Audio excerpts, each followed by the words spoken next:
ঘূর্ণিঝড় দিতোয়া শক্তি হারিয়ে অতি গভীর নিম্নচাপে পরিণত হয়েছে। এর অবস্থান তামিলনাড়ু এবং পন্ডিচেরি উপকূল থেকে 40 কিলোমিটার দূরে দক্ষিণ পশ্চিম বঙ্গোপসাগরে। আরও একটু উত্তরে এগিয়ে এটি দক্ষিণ অন্ধ্রপ্রদেশ উপকূলে সমুদ্রেই শক্তি হারিয়ে নিম্নচাপে পরিণত হবে। আগামী 5 থেকে 7 দিন শুষ্ক আবহাওয়া থাকবে। সকালে কুয়াশার সম্ভাবনা বাড়বে। কলকাতা সহ দক্ষিণবঙ্গের বেশিরভাগ জেলাতেই দৃশ্যমানতা কমবে। কোথাও কোথাও 200 মিটারের কাছাকাছি দৃশ্যমানতা নামতে পারে। আগামী 24 ঘন্টায় হালকা বৃষ্টিপাতের সামান্য সম্ভাবনা রয়েছে রাজ্যের 6টি জেলায়। ছিটে ফোঁটা বৃষ্টি হতে পারে কলকাতাতেও। দক্ষিণবঙ্গের পশ্চিমের জেলা পুরুলিয়া, বাঁকুড়া, ঝাড়গ্রাম এবং পূর্ব ও পশ্চিম বর্ধমান, বীরভূম জেলাতে হালকা বৃষ্টির খুব সামান্য সম্ভাবনা রয়েছে। 2-1 পশলা বৃষ্টি হতে পারে। দক্ষিণবঙ্গে মঙ্গলবার 2রা ডিসেম্বর থেকে তাপমাত্রা নামতে পারে। দক্ষিণবঙ্গের প্রায় সব জেলাতেই তাপমাত্রা 2 থেকে 4 ডিগ্রি সেলসিয়াস পর্যন্ত নামার সম্ভাবনা রয়েছে। চলতি সপ্তাহে কলকাতার তাপমাত্রা 15 ডিগ্রি সেলসিয়াস এবং পশ্চিমী জেলাগুলির তাপমাত্রা 12 ডিগ্রি সেলসিয়াসে নামতে পারে। তার মানে উইকেন্ডে শীতের আমেজ বাড়বে, এমনটাই একটা পূর্বাভাস দেওয়া হচ্ছে।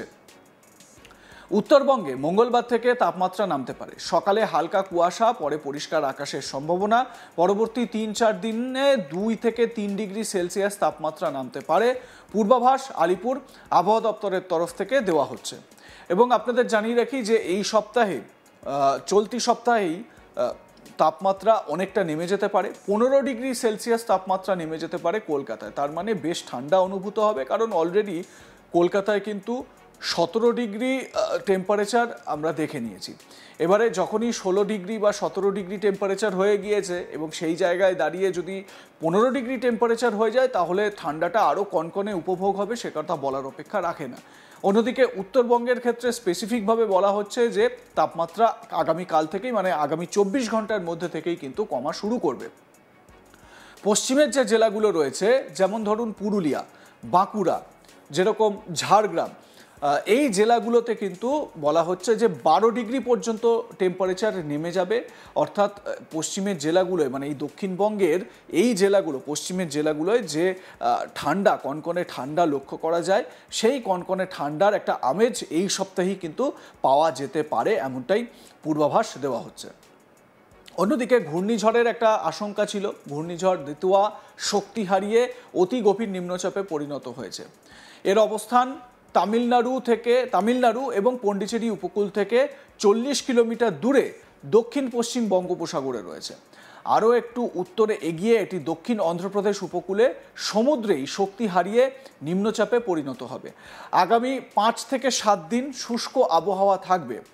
সকালে কুয়াশার সম্ভাবনা বাড়বে।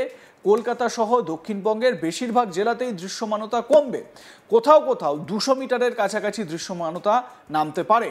আগামী 24 ঘন্টায় হালকা বৃষ্টিপাতের সামান্য সম্ভাবনা রয়েছে রাজ্যের 6টি জেলায়। ছিটে ফোঁটা বৃষ্টি হতে পারে কলকাতাতেও। দক্ষিণবঙ্গের পশ্চিমের জেলা পুরুলিয়া, বাঁকুড়া, ঝাড়গ্রাম, পূর্ব ও পশ্চিম বর্ধমান, বীরভূম জেলাতে হালকা বৃষ্টির খুব সামান্য সম্ভাবনা রয়েছে বলে জানানো হচ্ছে। 2-1 পশলা বৃষ্টির সম্ভাবনার কথাও উড়িয়ে দেওয়া যাচ্ছে না। দক্ষিণবঙ্গে মঙ্গলবার 2রা ডিসেম্বর থেকে তাপমাত্রা নামতে পারে, মানে টেম্পারেচার ডাউন হবে। দক্ষিণবঙ্গের সব জেলাতেই তাপমাত্রা 2 থেকে 4 ডিগ্রি সেলসিয়াস পর্যন্ত নামার সম্ভাবনা রয়েছে। চলতি সপ্তাহে কলকাতার তাপমাত্রা 15 ডিগ্রি সেলসিয়াস এবং পশ্চিমের জেলাগুলোতে তাপমাত্রা 12 ডিগ্রি সেলসিয়াসের নামতে পারে। উইকেন্ডে শীতের আমেজ বাড়বে বলেই জানানো হচ্ছে। উত্তরবঙ্গে মঙ্গলবার থেকে তাপমাত্রা নামতে পারে। সকালে হালকা কুয়াশা, পরে পরিষ্কার আকাশের সম্ভাবনা থাকবে। পরবর্তী 3-4 দিনে 2 থেকে 3 ডিগ্রি সেলসিয়াস তাপমাত্রা নামতে পারে। তার মানে দার্জিলিংয়ে এই মুহূর্তে ঘুরতে যাওয়ার একটা অসাধারণ সময়, এবং এই সময়টাই মানুষের একটা মানে আকাঙ্ক্ষা থাকে যে বরফ আমরা দেখব, তুষারপাত একটু দেখতে চাই। তো অলরেডি কিন্তু মানুষ সেই আমেজেই পাহাড়ে পাড়ি জমানো শুরু করে দিয়েছেন, এবং বাঙালির সেকেন্ড হোম বলা যায় তো এই দার্জিলিংকেই। দেখুন, এই সময়গুলোতে এই পাহাড়ি এলাকাগুলোয় বেশ সুন্দর মনোরম পরিবেশ উপভোগ করা যায়। অনেকে আবার একটু ওই দার্জিলিংয়ে বা ম্যালে, যেখানে এই জায়গাগুলো যেগুলো সবাই এক্সপ্লোর করে নিয়েছে, সেই জায়গাগুলো বাদে একটু আননোন যে জায়গাগুলো রয়েছে সেই লোকেশনগুলো কিন্তু অনেকেই ট্র্যাক করার চেষ্টা করছেন। তো আপনারা কি ভাবছেন জানাতে থাকুন, দেখতে থাকুন আজ তাক বাংলা। সাবস্ক্রাইব করুন আমাদের ইউটিউব চ্যানেলটি, বেল আইকন প্রেস করুন নোটিফিকেশন পেতে।